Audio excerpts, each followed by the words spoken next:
The sell-off on Wall Street continued Thursday on fears the global economy may be spiraling closer to another recession.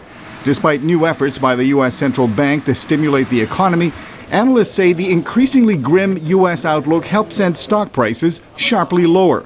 World Bank President Robert Zoellick says a double-dip recession is unlikely, but he says the global economy is at a critical juncture.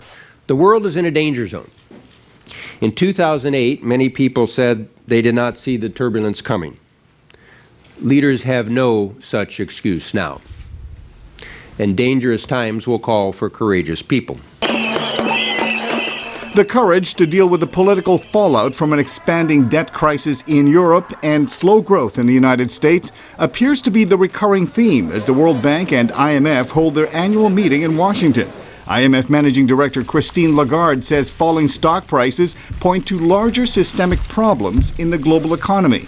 Our action, our analysis, and our proposed policy mix is not dictated by the day-to-day variation of the Dow Jones, the Nasdaq, the CAC, or the DAX. And we really try to look at the fundamentals of economies. The World Bank says its message to finance ministers from the group's 187 member countries is to repair, reform, rebalance, and rebuild. Lagarde says the options are few, but the time to act is now.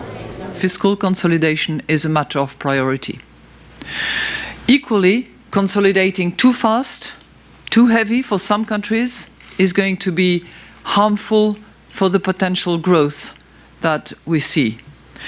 So what's the option? It's not a dilemma. It's a question of timing. But even as the IMF places the responsibility on the world's advanced economies to get their financial houses in order, Robert Zoellick at the World Bank says the solution requires a coordinated approach among large and small economies. A crisis made in the developed world could become a crisis for developing countries.